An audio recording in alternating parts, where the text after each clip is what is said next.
sœurs dans la foi.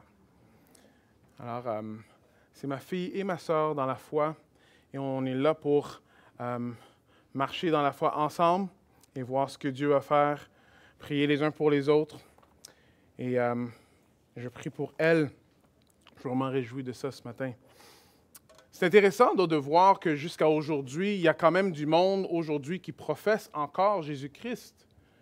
C'est pas de d'hier que ça se passe. Ça fait plus que 2000 ans.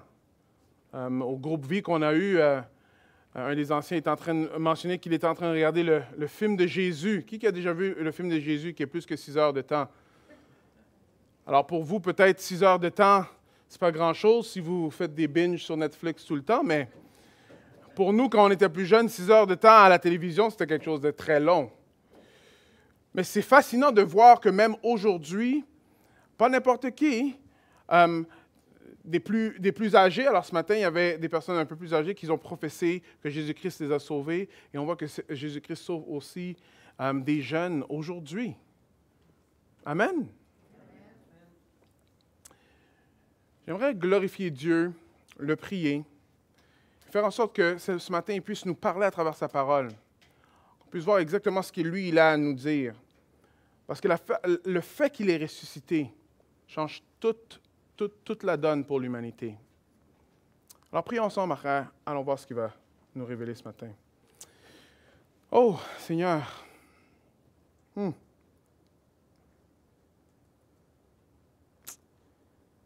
Papa.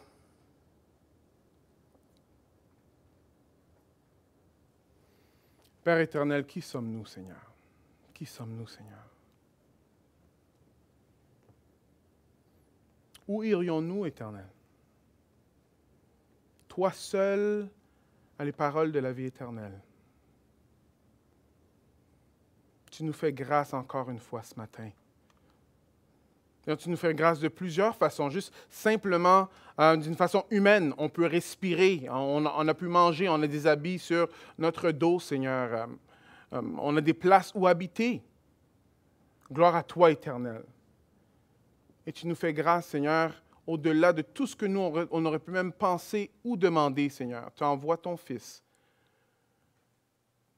qui s'humilie, qui vit une vie parfaite, sans péché, mais qui se laisse maltraiter, qui se laisse clouer sur la croix et qui meurt pour les péchés de l'humanité. Tous ceux qui mettent leur confiance en lui ont la vie et la vie éternelle. Jésus-Christ n'est pas seulement mort sur la croix, il est ressuscité le 3e jour.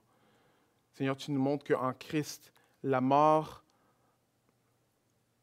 ce n'est pas la fin. Christ a vaincu la mort. Alors, Père éternel, je te prie, Seigneur, que ce matin, encore une fois, Seigneur, qu'on puisse se rappeler de ce que tu as fait pour nous, qu'on puisse se repentir de nos façons de faire qui sont autonomes ou autosuffisantes, Seigneur, et qu'on puisse retourner dans tes pieds, Seigneur, retourner à la croix, retourner en toi, Seigneur. Seigneur, que si c'est pour la première fois qu'on entend parler de toi, si on n'a jamais considéré que toi, tu puisses être le Sauveur et le Seigneur de notre vie, je te prie, Seigneur, que tu puisses faire une œuvre ce matin. Merci, Seigneur, qu'on voit que tu sauves aujourd'hui. Merci, Seigneur, que tu nous montres que tu transformes des vies. Oh, Seigneur, que tu puisses faire grâce à ceux qui sont autour de nous. Je prie ça en ton nom, Jésus. Amen. Ariel, si tu es prête, tu peux passer. Hein? Okay. Alors, encore une fois, on voit que Christ se révèle à nous. Christ vient et il sauve plusieurs d'entre nous de la mort. Christ offre son sacrifice sur la croix jusqu'à aujourd'hui. Mais comment ça se fait? N'est-il pas mort? Comment ça que, encore aujourd'hui, il y a ce genre de témoignage-là où est-ce qu'on entend que Jésus-Christ fait quelque chose dans la vie de quelqu'un? Est-ce juste une croyance? Est-ce juste quelque chose que certaines personnes croient? Parce que vous savez, aujourd'hui, il y a plein de différentes façons d'accepter des croyances. Hein? C'est comme si on peut croire n'importe quoi qu'on veut. Depuis que c'est bon pour toi, bon, je suis content que tu as trouvé la religion. Hein? On entend ça souvent, spécialement si on dit « Oh, moi, je crois en Jésus, je vais me faire baptiser. » Ah, mais c'est une bonne chose. Est-ce que ça te fait du bien? Alors, c'est bon pour toi. Qui a déjà entendu une chose comme ça? Hein? Ah, ou une autre chose. Bon, c'est simplement parce que c'est la famille, tu sais, bon, ils sont comme ça, c'est des chrétiens, alors bon, ils sont élevés dans ça, alors ils deviennent des chrétiens. C'est juste normal. S'ils étaient dans une autre famille, ils feraient quelque chose d'autre.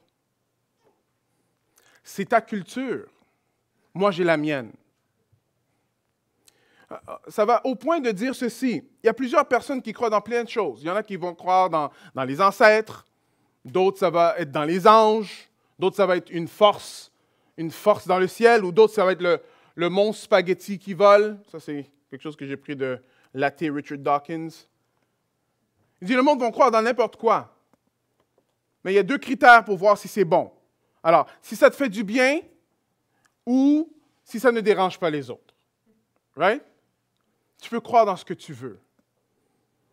Mais est-ce que c'est ça que la Bible mentionne quand elle parle de croire dans la résurrection de Jésus-Christ? Est-ce qu'on peut croire dans n'importe quoi et finalement, bon, toi tu crois dans ce que toi tu crois, moi je crois dans ce que moi je crois et tout est correct? Est-ce vraiment ce que la Bible présente comme croyance? Parce que, entre vous et moi, mais la science a déjà prouvé, hein, tu sais, comme il n'y a pas de résurrection, c'est ça? Vous savez, pour avoir des faits scientifiques, il faut être capable de les répéter et pour voir un miracle par définition veut dire que c'est quelque chose qui est surnaturel, qui ne fait pas partie de l'ordre naturel. Alors l'idée que la science a déjà prouvé qu'il n'y a pas de résurrection, il manque un peu le but. Vous savez que même les apôtres, quand ils ont vu Jésus-Christ ressuscité, ils étaient surpris. Pourquoi d'après vous? Parce que ce n'est pas quelque chose de normal. Est-ce que c'est important que ça soit vrai, que Jésus-Christ est ressuscité? Ou on peut juste, dans notre tête, juste dire, moi je crois ça, et tout est beau. Est-ce que c'est important que ça soit vrai? Alors, la question que j'aimerais qu'on se pose ce matin, c'est, et si Christ n'était jamais ressuscité? Et si Christ n'était jamais ressuscité? Si tu t'es déjà posé la question, wow, mais on parle de ressuscité, là. On parle d'un mort là, qui est revenu à la vie. On ne parle pas de juste une toux qui est partie, là. On parle de quand même quelque chose d'assez étonnant, right? Peut-être que tu t'es déjà posé des questions. Peut-être que tu as des doutes même quand ça a à faire avec la résurrection. Si ça se passe, j'aimerais te rassurer jusqu'à un certain point que tu n'es pas le premier. Et dans la Bible, il y avait une église que les personnes, c'est ça qu'ils faisaient. Ils remettaient en question la résurrection de Jésus-Christ.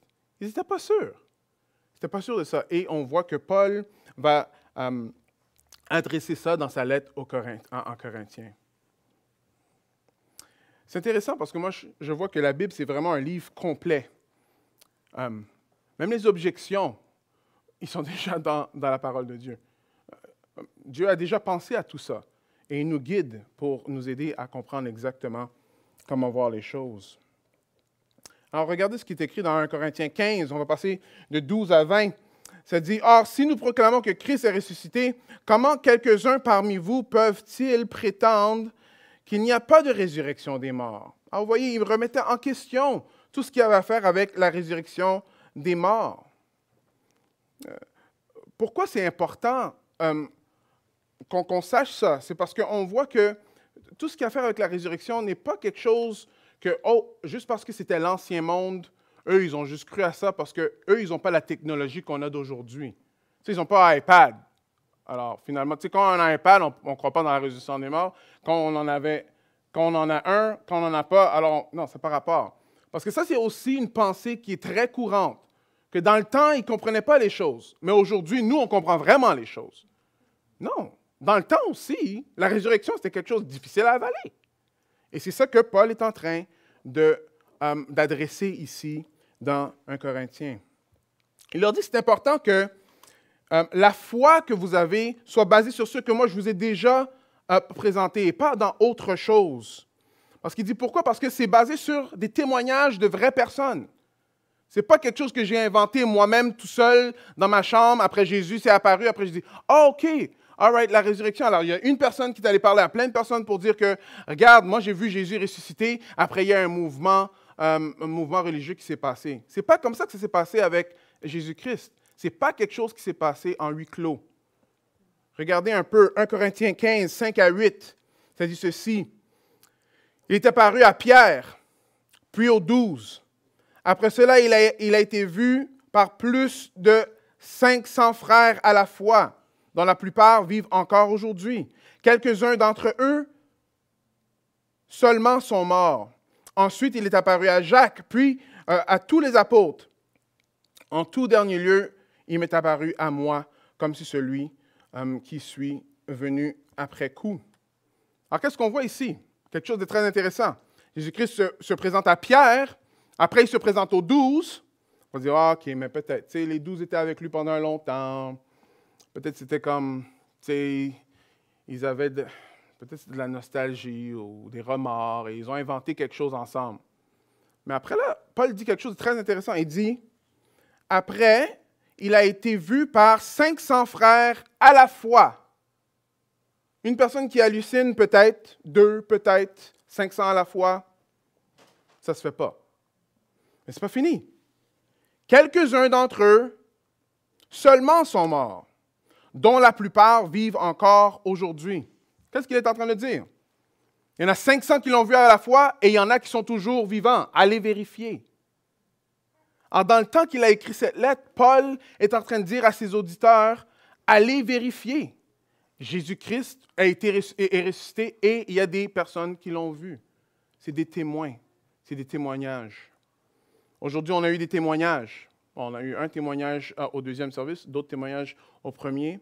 C'est du monde qui témoigne que Jésus-Christ est venu les sauver, que Jésus-Christ est vivant, qui n'est plus dans le tombeau et qui sauve aujourd'hui.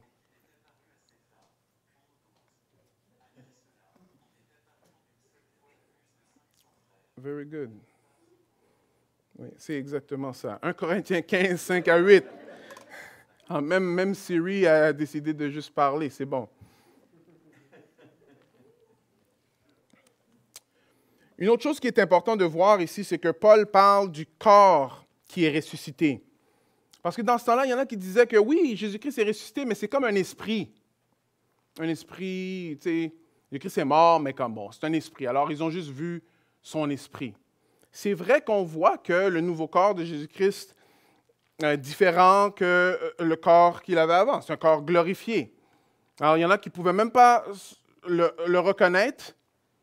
Par contre, on voit certaines choses. C'est vraiment un corps qui est ressuscité. Il a mangé du poisson avec ses disciples. Thomas a mis sa main dans les plaies de Jésus. C'est vraiment un corps qui est ressuscité.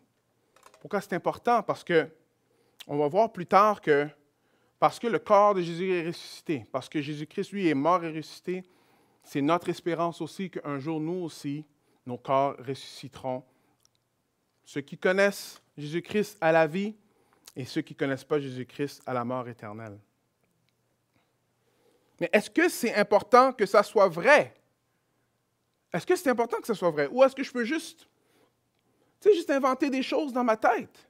Allons voir ce que Paul dit dans 1 Corinthiens 15, 13 et 14. Il dit, s'il n'y a pas de résurrection des morts, alors le Christ, lui non plus, n'est pas ressuscité.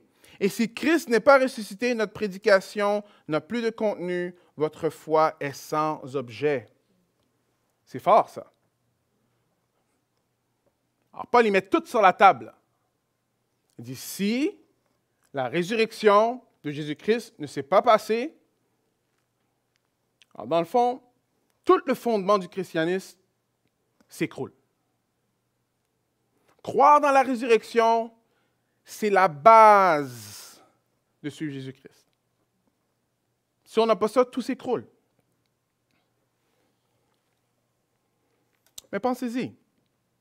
Si Jésus-Christ n'est pas ressuscité, Jésus est comme tous les autres grands leaders qui se sont pointés dans l'histoire de l'humanité. Il y en avait d'autres qui ont dit des paroles de sagesse. Il y en a même qui ont dit que, il y en a qui ont fait des miracles. Qu'est-ce qui ferait la différence entre Jésus-Christ et les autres? Toutes les promesses qu'on voit dans l'Ancien Testament qui parlent des promesses éternelles, mais ça ne fonctionnerait pas avec Jésus-Christ. Ça s'écroule. Parce qu'il serait mort sur la croix, après ce serait fini. Il n'y aurait rien de spécial avec Jésus-Christ, parce qu'il y en a d'autres qui sont morts sur la croix. On le sait, il y avait 2 gars à côté de lui. Alors, parce que souvent, il y a un film qui est sorti, le film de Mel Gibson sur Jésus. Et l'emphase, en tout cas, c'est définitivement 18 ans et plus, là. Juste que ça. L'emphase sur la souffrance est énorme sur la croix. Et c'est vrai qu'être crucifié, c'était quelque chose d'atroce. Mais c'était juste sur la souffrance de la croix. C'était juste à propos de Jésus-Christ qui souffre sur la croix. Comme si c'était juste ça, qui faisait en sorte que Jésus-Christ, il fallait qu'on le suive. Ça fait partie, oui, que Dieu, lui, s'humilierait à ce point-là pour aller sur la croix, définitivement. Mais il y a bien plus que ça qui s'est passé sur la croix. Il a pris les péchés du monde entier. C'est bien plus lourd pour lui que d'autres. Mais même à ça, les autres sont restés dans le tombeau. Jésus-Christ, lui, il est ressuscité. Alors, si Jésus-Christ n'est pas ressuscité, tout le christianisme tombe à l'eau. Tout le christianisme tombe à l'eau.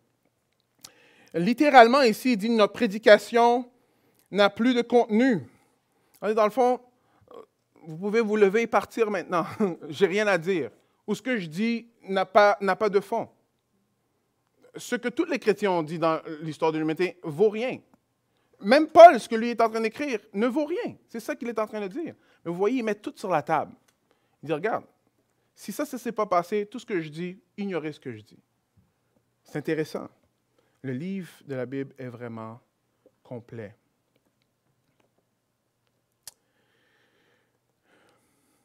Il dit une autre chose. Il dit que votre foi est sans objet.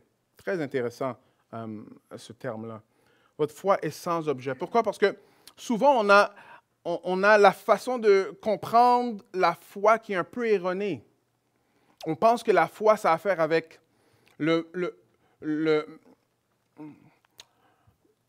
la ferveur qu'on donne quand on prie. Alors si j'ai prié là et comme j'ai sué pendant que j'étais en train de prier là, ça, là, lui, il a la foi. Hein? Ou bien si quand je suis en train de prier là, comme je pleure et je crie, bon, wow, lui, il a la foi. Alors on pense que ça a à faire avec la ferveur que nous, on peut donner à la foi. Par contre, ici, c'est très clair.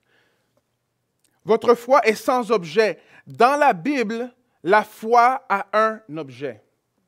Et la force de ta foi a à faire avec la force de l'objet. La raison pour laquelle que c'est tellement fort de croire en Jésus-Christ, c'est parce que Jésus-Christ, c'est celui qui a vaincu la mort, qui est ressuscité, celui qui a créé les cieux et la terre. Quand on met notre foi en lui, il ne va pas nous abandonner. Alors, l'exemple, c'est ceci. C'est bien, il y a un de mes frères qui est ici et l'autre, il est en ligne. Bonjour. Quand on était jeune, on aimait jouer un jeu. Peut-être vous avez déjà joué ce jeu-là. Où est-ce qu'à terre, là, le tapis, c'est comme la lave. Et il faut qu'on saute d'un sofa à l'autre pour ne pas toucher à terre. Qui a déjà joué quelque chose comme ça? Ça, c'est des enfants qui sont créatifs. Amen.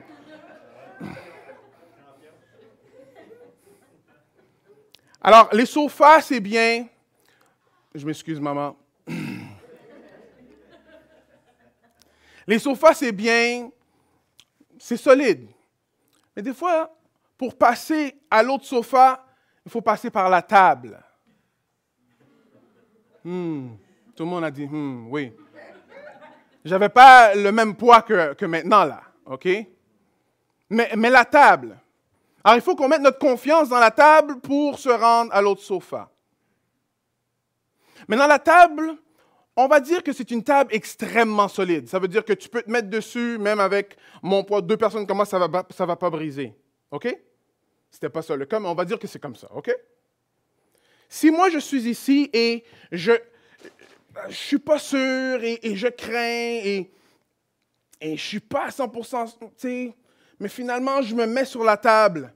Si la table est assez forte, est-ce qu'elle va me soutenir, oui ou non? Oui. Mais un autre exemple, si moi, là, je suis sur le sofa et 100%, je dis, ouais, moi, là, c'est sûr et certain que je vais me mettre sur cette table-là, elle va me tenir. Mais c'est une table qui est faible. Quand je me mets sur cette table-là, elle va s'écrouler. Est-ce que parce que moi, j'ai eu tellement de ferveur et j'avais plein de confiance et je me suis mis sur cette table-là, est-ce que cette table-là va me tenir? Non, je vais tomber. C'est ça l'idée ici. L'objet de la foi. L'objet de la foi ici, de notre foi, si Jésus-Christ n'est pas ressuscité, c'est comme une table qui est faible. Ça ne va pas te tenir. Tu vas tomber. Ça va briser. La foi est aussi forte que l'objet de notre foi. Si vous mettez votre foi en Christ, Christ non seulement, il prend vos péchés, c'est-à-dire qu'il vous réconcilie au Père. Jésus-Christ vous supporte à travers votre vie chrétienne par son esprit. Et après la première mort que chacun d'entre nous vont subir, on ne subira pas la deuxième mort à cause que Christ a pris nos péchés. Christ, c'est une valeur sûre. Et c'est ça qui fait qu'une foi est forte, parce que Jésus est fort. Alors, même si des fois, vous doutez un peu, mais finalement, vous vous attachez à lui quand même, c'est lui qui vous fortifie. C'est lui qui vous fortifie. Alors ici, Paul dit que si Christ n'est pas ressuscité, votre foi est sans objet.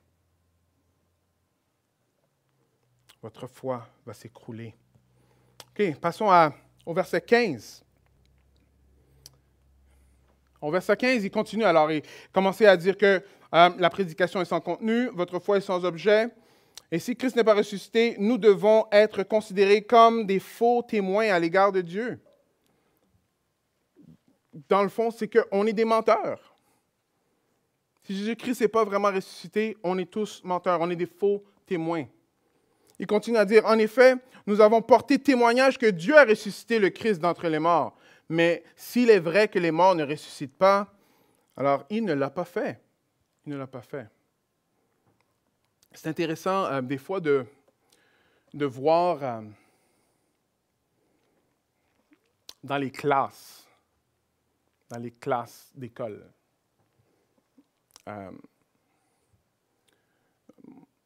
on va dire un prof de mathématiques qui est là pour enseigner les mathématiques. Il y en a qui sont très focusés sur leurs tâches, font un très bon travail, des excellents pédagogues, ça nous aide à apprendre les maths, c'est très bien. Mais il y en a d'autres que ce n'est pas seulement les maths qu'ils enseignent, ils enseignent aussi leur vie. Et c'est intéressant parce que j'ai déjà travaillé dans les écoles et dans la salle des profs, là, on entend tous les problèmes du monde là, et on sait que ces personnes-là, ça ne va pas bien. La personne rentre dans la classe mais commence à dire aux autres, « Ah oui, mais pour être content, pour être heureux dans la vie, il faut faire ça, ça, ça et ça. » Quand eux-mêmes, ils ont fait ça dans leur vie, ça ne fonctionne même pas. Ici, c'est intéressant parce que, vous savez, si Jésus-Christ n'est pas ressuscité, on est menteur. On est en train de dire au monde des choses qui ne sont pas vraies. C'est fort, ça. Encore comme on voit, Paul met tout sous la table. 1 Corinthiens 15, 17, 18, il continue à dire, « Or, si le Christ est ressuscité, n'est pas ressuscité, j'excuse, votre foi est une illusion, j'en ai parlé un peu avant, et vous êtes encore sous le poids de vos péchés. De plus, ceux qui sont morts, unis au Christ, sont à jamais perdus. »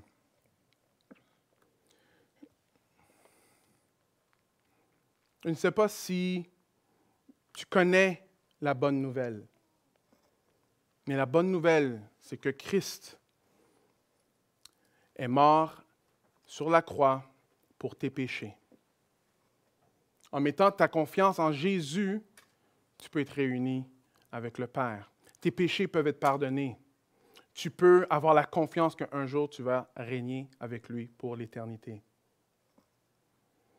Ici, on voit que si Jésus-Christ n'est pas ressuscité, nos péchés, on meurt dans nos péchés. On meurt dans nos péchés. Vous voyez, la clé ici, c'est encore la résurrection de Christ. Christ, en mourant et en ressuscitant, il a vaincu la mort. Il a vaincu la mort. La mort ne l'a pas laissé dans le tombeau. Si chacun d'entre nous, on observe notre vie, je pense que ça ne prend pas longtemps avant qu'on voit qu'on fait des péchés, n'est-ce pas? Sans Jésus-Christ, il n'y a pas d'espoir. Il n'y a pas d'espoir. L'espoir vient directement du fait que Christ, il est mort et ressuscité.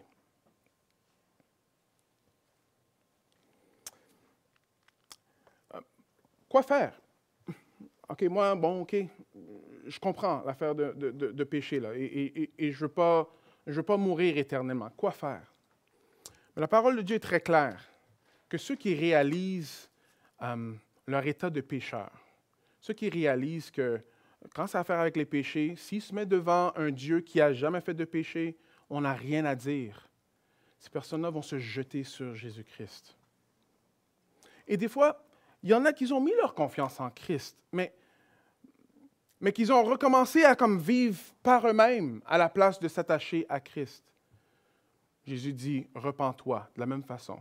Repens-toi et viens t'attacher à moi. Viens t'attacher à moi. Parce que si Jésus-Christ n'est pas ressuscité, on meurt dans nos péchés. Le dernier point que Paul va dire, c'est quand même assez intéressant. Il va dire que nous sommes les plus à plaindre des hommes. Si seulement pour la vie présente que nous avons mis notre espérance dans le Christ, nous sommes les plus plaindre des hommes. Qui ici a réalisé que suivre Jésus-Christ, ce n'est pas quelque chose de facile? On a juste la moitié des personnes. Mais oui, parce que ici, très clairement, il dit, si on est juste en train de vivre pour Jésus-Christ, juste pour cette vie ici, là, ça ne vaut pas grand-chose. Il va le dire ailleurs, alors allons, buvons, mangeons, car demain nous mourrons. Parce que si Jésus-Christ n'est pas ressuscité, ça va être dur la vie. C'est déjà dur la vie. Et marcher dans les pas du Seigneur, c'est impossible sans son esprit.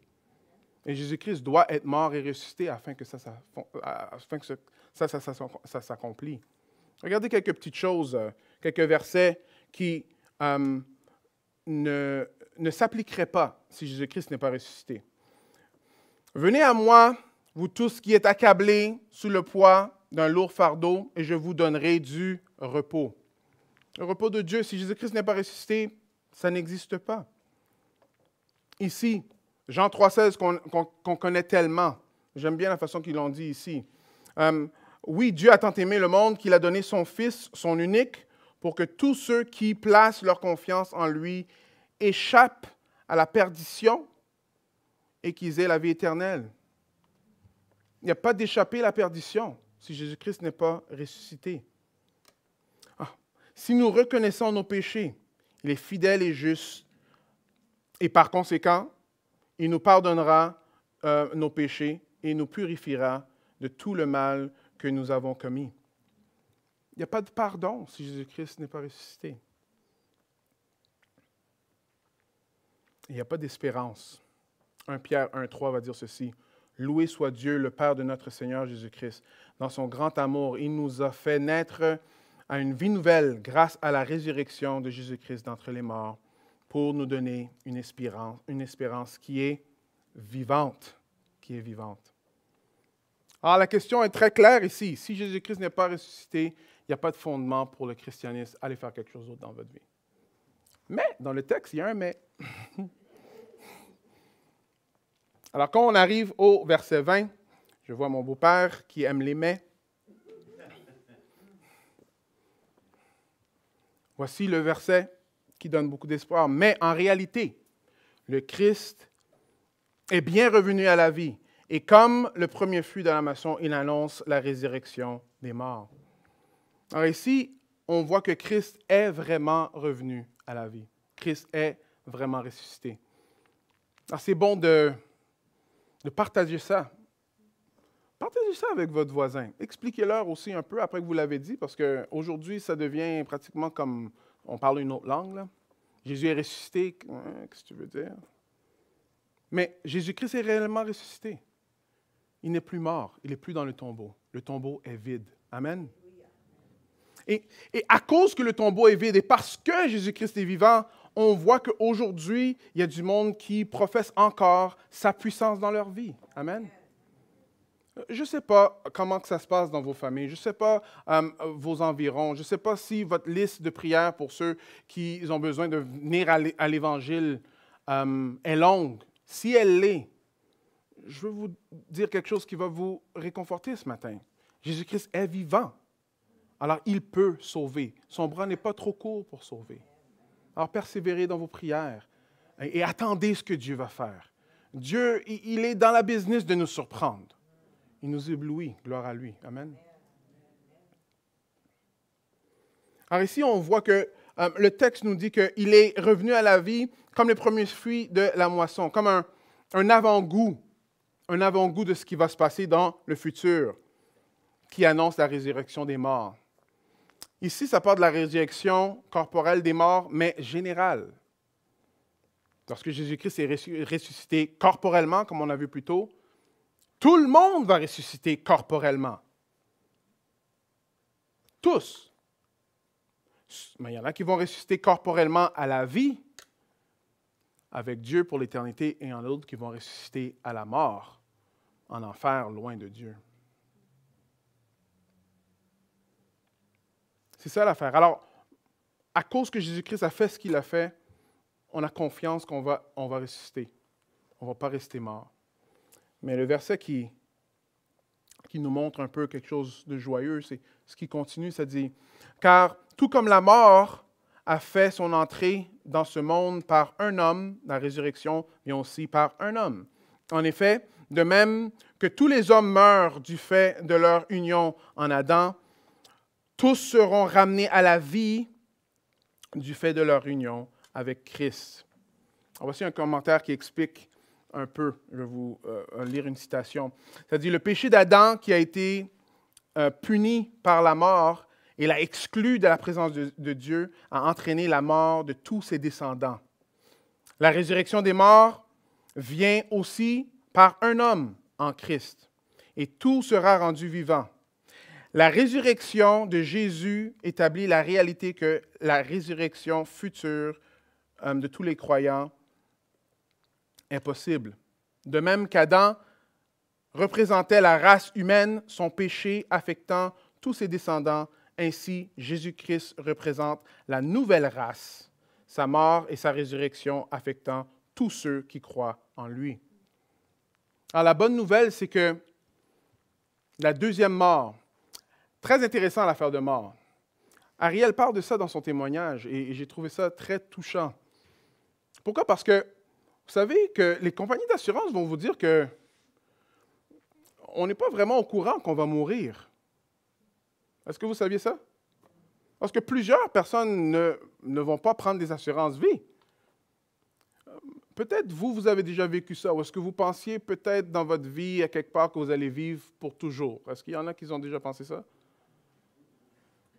Really?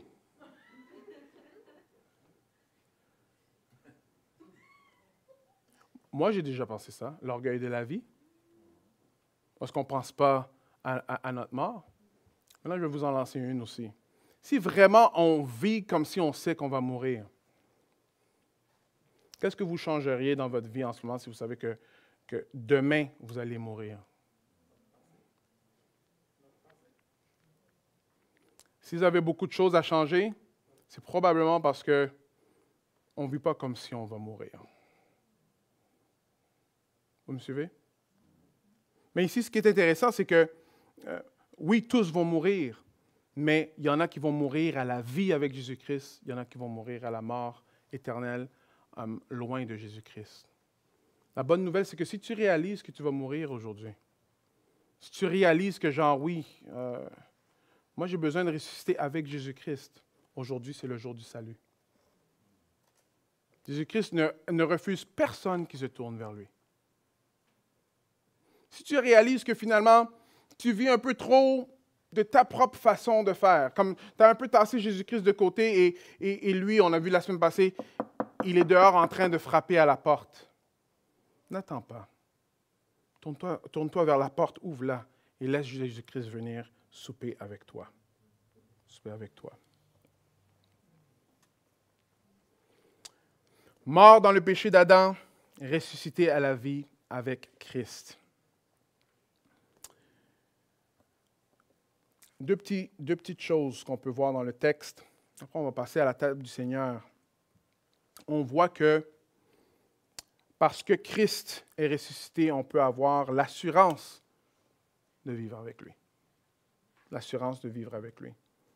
Après la mort, on n'a pas besoin d'avoir peur de la première mort. Beaucoup d'entre nous, et normalement, on a peur de mourir. Je comprends. Mais avec Christ, on peut comprendre que la mort ici, ce n'est pas la fin. Il y a la vie après. Et ça guide quelqu'un différemment dans la mort quand on a cette conviction-là. Aujourd'hui, de plus en plus, on entend, écoute, il n'y a rien après la vie.